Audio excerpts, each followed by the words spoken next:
Hello and welcome to this session of ICT virtual classroom. ICT virtual classroom के इस session में आप सभी का स्वागत है। मेरा नाम है Rajesh Chamola, teacher physics ICT virtual classroom Dehradun से। और इस सेशन में हम लोग बात करने वाले हैं क्लास 11th के फिजिक्स सब्जेक्ट के ऊपर, कक्षा 11 भौतिकी विज्ञान के सब्जेक्ट के ऊपर। आई होप आप सबके सब फिट फाइन हेल्दी होंगे, बिल्कुल रेडी होंगे क्लास के लिए। चलिए आप लोग अपनी पोजिशन ले लीजिए, अपना ध्यान स्क्रीन पर बनाकर रखिएगा। हम चलते हैं स्मार्ट बोर्ड की स्क्रीन पर। तो डियर स्टूडेंट्स, चलिए कुछ क्वेश्चन से स्टार्ट करते हैं आज की क्लास को।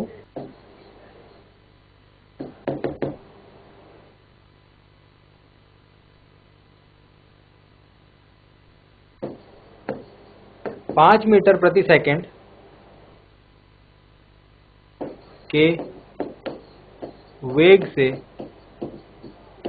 पूर्व दिशा में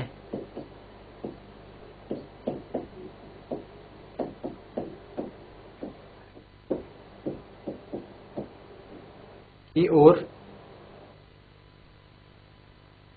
गति करते हुए किसी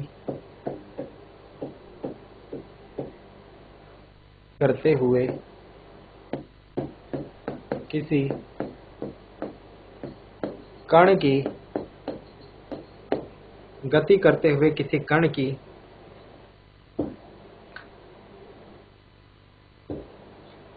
कण का वेग 10 सेकंड में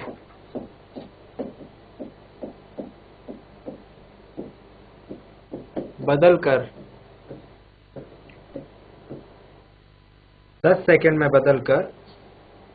5 मीटर प्रति सेकंड उत्तर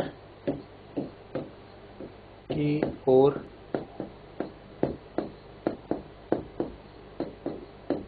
हो जाता है। त्वरण ज्ञात कीजिए, एक्सेलरेशन फाइंड आउट करना।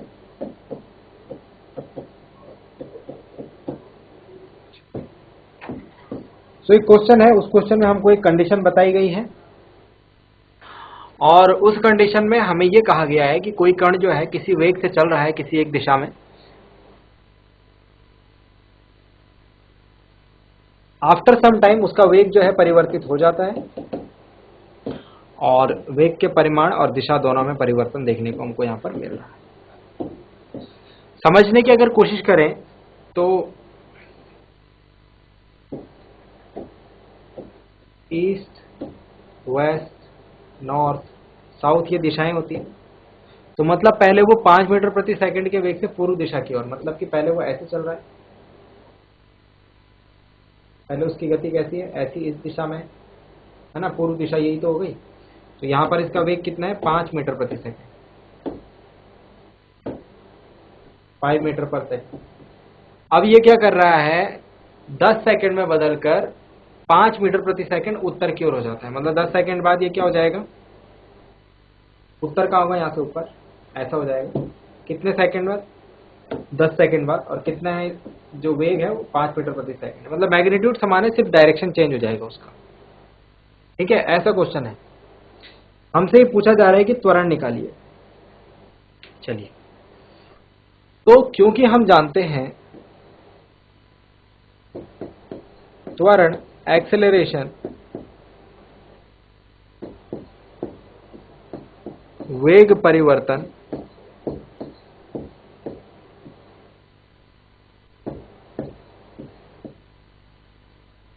बटे समय, वेग परिवर्तन की दर को क्या कहते हैं, त्वरण कहते हैं। ठीक है, वेग परिवर्तन बटे समय। a इज इक्वल टू, वेग परिवर्तन को मैं v2 माइनस v1 लिख सकता हूं, क्योंकि वेग एक सदिश राशि होती है तो इसके ऊपर एरो लगाएंगे अपॉन t। ये v2 माइनस v1 हमें निकालना है। तो जो v1 है वो ये 5 मीटर प्रति सेकंड है, जो पहले जिस वेग से चल रहा था, और बाद में जो वेग हो गया v2 हो गया। अब v2 माइनस v1 मुझे निकालना है, तो मेरा जो काम होगा वो v2 माइनस v1 निकालना होगा। अब v2 और v1 क्या है, दोनों सदिश हैं। सदिश है तो क्या मैं इसको ऐसे लिख सकता हूं, v2 को मैं यहां पर रख सकता हूं, बिल्कुल रख सकता हूं। और हमने सीखा है कि जब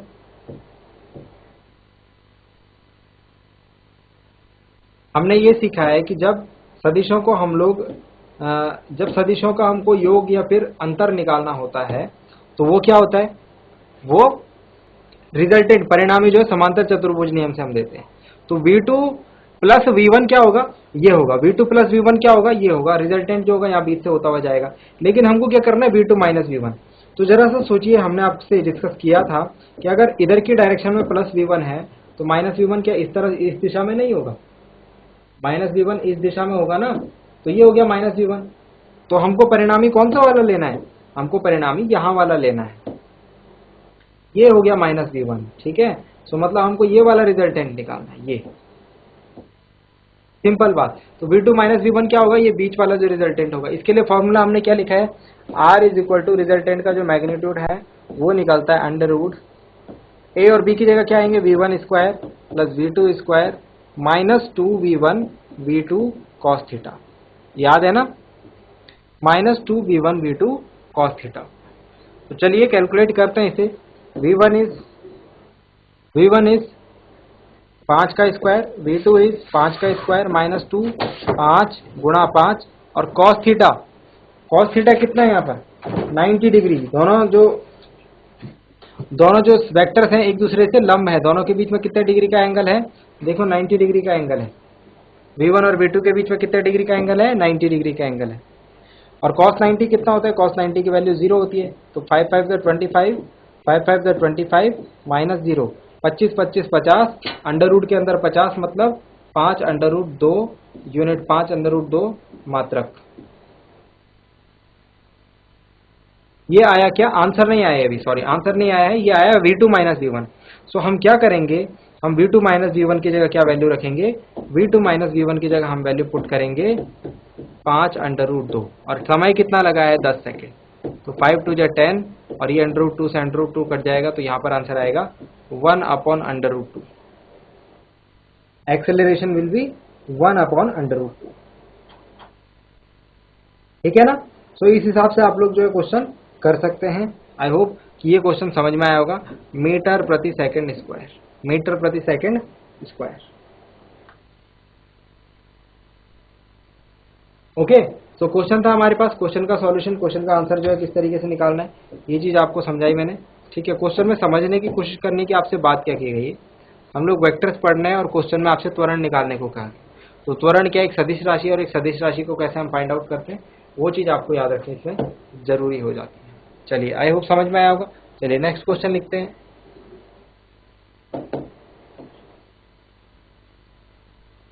नेक्स्ट क्वेश्चन को लिखते हैं,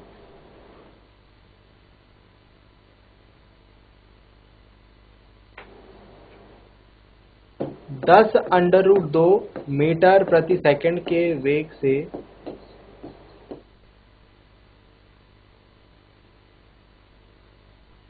उत्तर दिशा में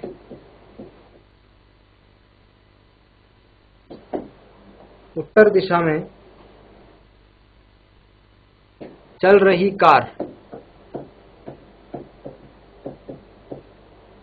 उत्तर दिशा में चल रही कार राइट मुड़कर, राइट क्या होता है दाएं,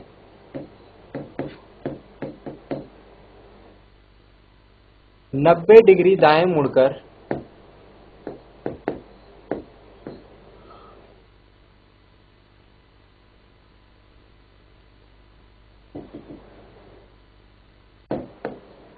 मुड़ती है चाल में कोई परिवर्तन किए बिना, चाल में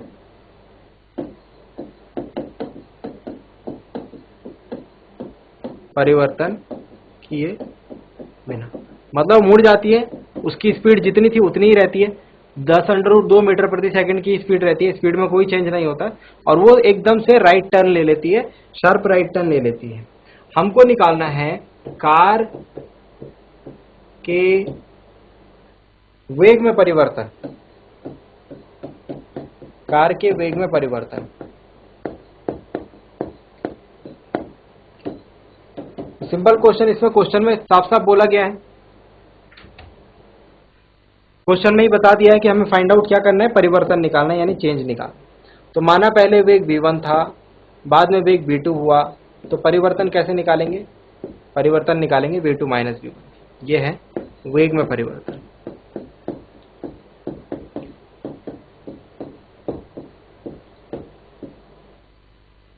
ठीक हो गया।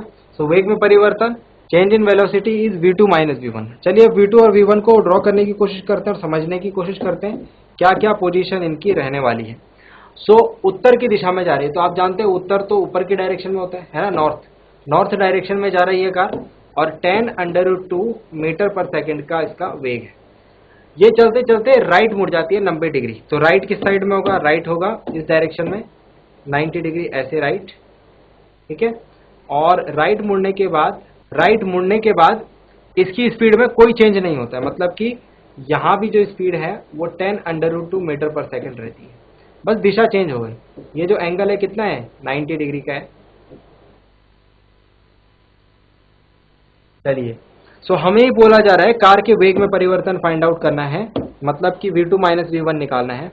और आप जानते हैं दो सदिशों का अंतर किस प्रकार से निकालते हैं। उसके लिए रिजल्टेंट हमारे पास होता है r is equal to under root v1 square plus v2 square minus 2v1 v2 cos theta. Simply आप फॉर्मूला से भी वैल्यू निकाल सकते हैं इजीली। सो v1 इज 10√2 का स्क्वायर, v2 भी 10√2 है, माइनस 2, v1 है 10√2, v2 है 10√2 और cos theta that is cos 90 degree. So it will become 200, ये भी 200 बन जाएगा, माइनस cos 90 जीरो होता है तो ये पूरा जीरो हो जाएगा, 200 200 400 हो जाएगा, है ना। तो 400 का जो स्क्वायर रूट होता है 20। तो 20 मीटर प्रति सेकंड का परिवर्तन है किसमें? वेग में। v2 minus v1 is 20 metre per second. ठीक हो गया। सो मतलब कि कितना अंतर आएगा वेग में? 20 मीटर पर सेकंड का। पर अगर आपको यहाँ पर देखें, यहाँ पर आप देखने से लगता है कि कोई चेंज हमको दिखता, कोई चेंज हमको देखने को नहीं मिल रहा, देखो, है ना। बट अगर हम परिणामी से निकालें तो सदिश राशियों के साथ आपको ये बात ध्यान रखनी है कि आपको जो फॉर्मूला है वो आपको एग्जैक्ट याद होना चाहिए, जो कॉन्सेप्ट है वो भी आपको एग्जैक्ट याद होना चाहिए। चलिए एक और क्वेश्चन देखते हैं। तो ये था हमारा किस पे? सब्सट्रैक्शन ऑफ वेक्टर, यानी कि सदिशों के व्यवकलन पर संबंधित आधारित क्वेश्चन। ठीक है। अब एक हेडिंग डालिए, एक इंपॉर्टेंट हेडिंग पुट कीजिए।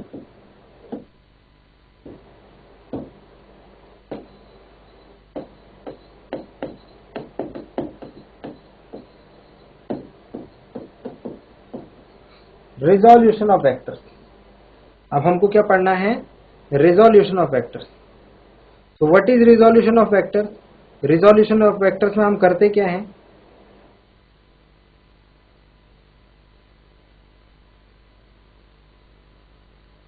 रिजोल्यूशन ऑफ वेक्टर्स में हम करते क्या है, इसको हमको फाइंड आउट करना है। देखिए कोई भी सदिश जो है उसको हम दो कंपोनेंट्स में तोड़ सकते हैं, दो कंपोनेंट्स में यानी दो भागों में तोड़ सकते हैं। ठीक है, जिसको हम रिजोल्यूशन ऑफ वेक्टर बोलते हैं, जिसको हम रिजोल्यूशन ऑफ वेक्टर बोलते हैं। ठीक है, एक मिनट इसको हिंदी में भी लिख लेते हैं। रिजोल्यूशन मतलब मीनिंग सिंपल है, तोड़ना। अभी हम धीरे धीरे समझते हैं तो आप लोग को समझ में आ जाएगा जो बात हम करने जा रहे हैं, रिजोल्यूशन ऑफ वेक्टर्स। तो सपोज हमारे पास एक सदिश है, ठीक है, एक सदिश राशि, एक वेक्टर क्वांटिटी है। ड्रॉ करता हूं।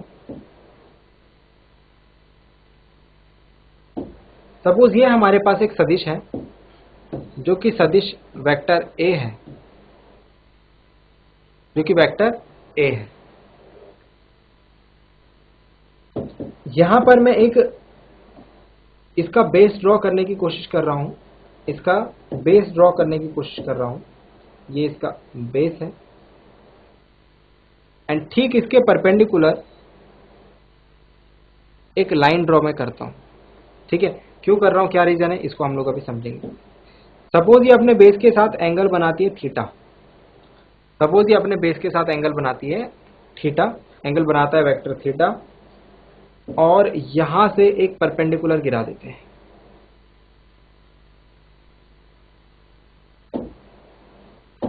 यहां से एक परपेंडिकुलर ड्रॉ कर दिया। ठीक है, इस लाइन को थोड़ा छोटा करता हूं।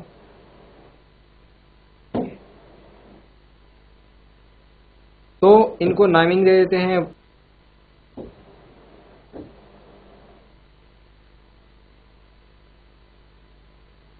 यहां पर, क्योंकि एक लंब है तो मैं यहां पर समकोण त्रिभुज में त्रिकोणमितीय फलन साइन थीटा लगा सकते।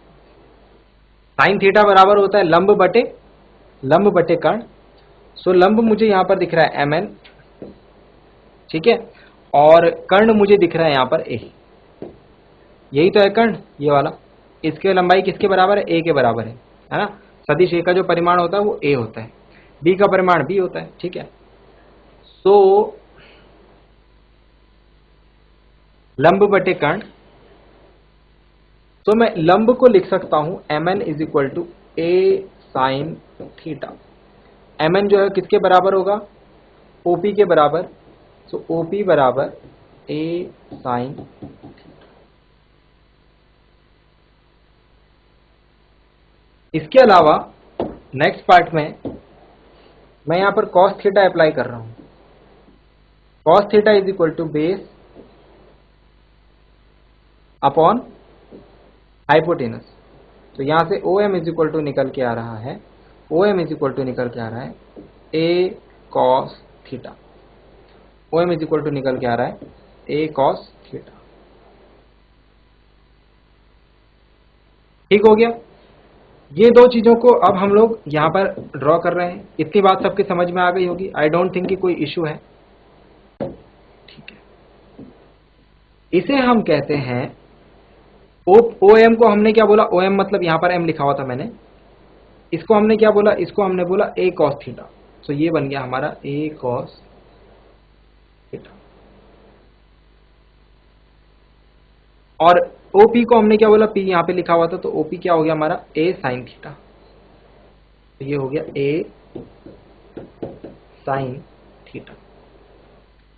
इसी पार्ट को हम सदिशों का वियोजन कहते हैं। इसी भाग को हम सदिशों का वियोजन कहते हैं। सदिशों का वियोजन और कुछ नहीं, बल्कि हम क्या कर सकते हैं? किसी सदिश को दो उसके घटकों में वियोजित कर सकते हैं। उसके दो घटकों में वियोजित कर सकते हैं, ठीक है, जो कि क्रमशः एक तरफ cos का घटक होता है और एक तरफ sin का घटक होता है। एक तरफ cos का घटक होता है, एक तरफ sin का घटक होता है। तो जो इसका आप देख रहे हैं हॉरिजॉन्टल लाइन पर, इसको हम कहते हैं हॉरिजॉन्टल लाइन।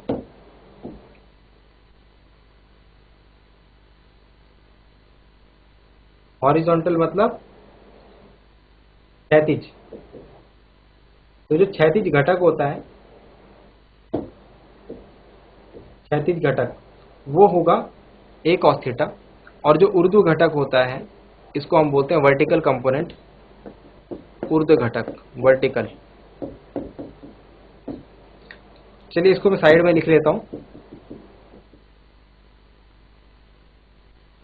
ये फिगर आप जरूर ड्रॉ करना, बहुत इंपॉर्टेंट पॉइंट है। आगे आने वाले क्लासेस में हम लोग काफी बार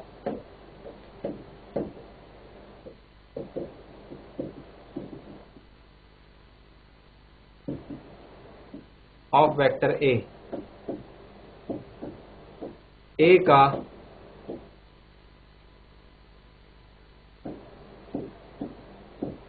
क्षैतिज घटक, a का क्षैतिज घटक होगा a cos थीटा।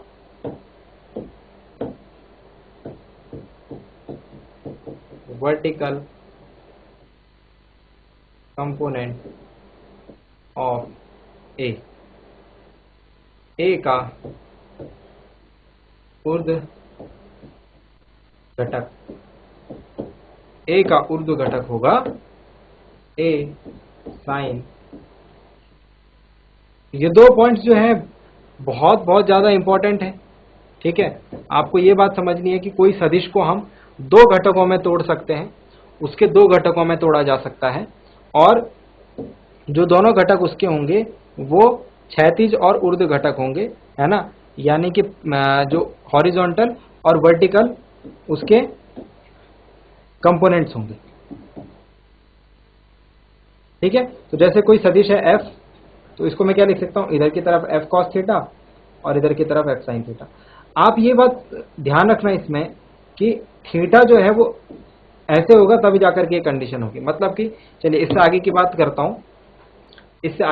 करता हूं,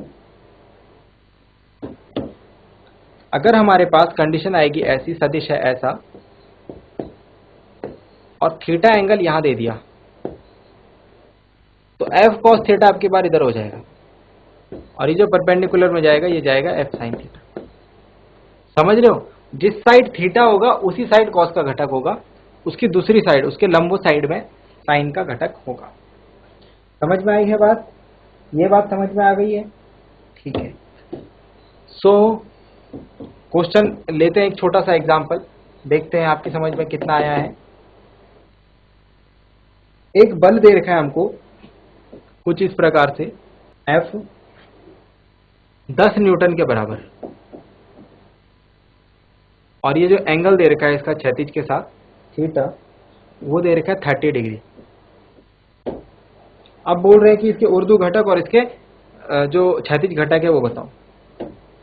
उसके लिए आप क्या करेंगे, यहां पर लंब खींचेंगे, परपेंडिकुलर खींचेंगे, है ना।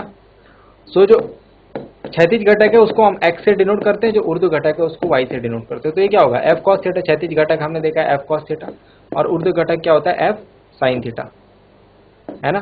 क्योंकि थीटा जो है इधर के साथ बना है, तो ये वाला हो जाएगा fx और ये वाला हो जाएगा fy। चलिए f कितना है 10, cos कितना हो जाएगा cos 30, 10 इंटू cos 30, और ये हो जाएगा 10 इंटू साइन 30।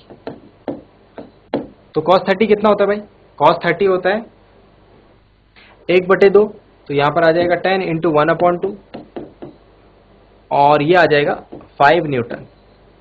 ऐसे ही साइन 30 होता है √3/2, सॉरी ये मैंने साइन 30 की वैल्यू रख दी है।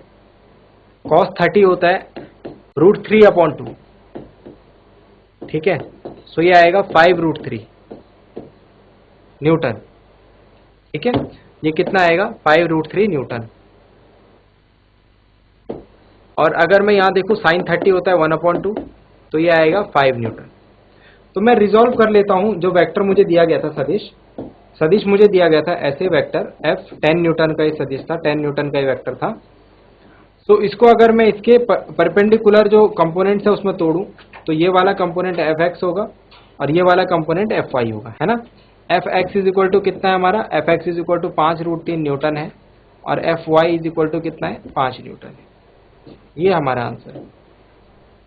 तो कोई भी एक वेक्टर है, जैसे यहाँ पर एक बल वेक्टर था, इसको हमने इसके ऊर्ध्व और लंब घटकों में तोड़ लिया। ऐसा हम हर किसी वेक्टर के साथ कर सकते हैं, जो भी वेक्टर होगा उसको हम ऐसे तोड़ सकते हैं, ठीक है ना। चलिए एक एग्जांपल और ले लेते हैं।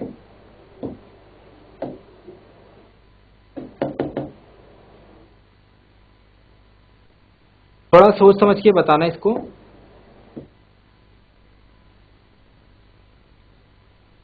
जो वेक्टर है वो कुछ इस प्रकार से है, जो सदिश है वो कुछ इस प्रकार से, v is equal to 5 metre प्रति सेकेंड। अब आपसे बोला vx बताओ और vy बताओ। सिंपल, आपने कुछ नहीं करना है, आपने अपना काम चालू कर देना। vx is equal to v sine theta, vx is equal to v cos theta, और vy is equal to v sine theta. चलिए v cos थीटा निकालते। v कितना है 5, थीटा कितना है यहाँ पर, थीटा आप देख सकते हैं 90 डिग्री है ना। थीटा कितना है 90 डिग्री का। वेक्टर ने क्षैतिज अक्ष के साथ कितना कोण बनाया है 90 डिग्री का, तो cos 90 हो जाएगा 5 इंटू cos 90, तो कितना आ जाएगा, cos 90 की वैल्यू कितनी होती है 0, तो ये आ जाएगा 0। ऐसे यहाँ पर आ जाएगा 5 इंटू साइन 90, तो साइन 90 की वैल्यू कितनी होती है, साइन 90 की वैल्यू हम सभी जानते हैं 1 होती है, तो यहाँ पर आ जाएगा 5 मीटर पर सेकेंड। तो इसको भी समझने की कोशिश करते हैं। ये था हमारा सदिश 5 मीटर पर सेकेंड, और इसका जो क्षैतिज घटक होगा वो 0 होगा, क्योंकि वो 90 डिग्री पर है, वो सदिश के साथ 90 डिग्री पर है, तो क्षैतिज घटक 0 होगा, और जो ऊर्ध्व घटक होगा वो 5 मीटर पर सेकेंड। मतलब ये पूरा का पूरा जो है ये हमको ऊर्ध्व दिशा में बल लगता हुआ दिखेगा, हॉरिजॉन्टल परपेंडिकुलर डायरेक्शन में हमको ये फोर्स लगता हुआ दिखेगा। तो इसे हम कहते हैं रिजोल्यूशन ऑफ वेक्टर्स। सदिशों को तोड़ा जा सकता है घटकों में, उसके x और y दिशा के घटकों में। सो आई होप कि आपको जो आज बातें बताई गई वो समझ में आई होंगी, इंटरेस्टिंग लगी होंगी और आपने ध्यान दिया होगा। साथ ही साथ आपने चीजें नोट डाउन करी होंगी, घर से एक बार रिवाइज जरूर करें। मिलते हैं अगली क्लास में एक नए और इंटरेस्टिंग टॉपिक के साथ। क्लास से जुड़ने के लिए आप सभी का बहुत बहुत धन्यवाद। Thank you very much and have a nice day.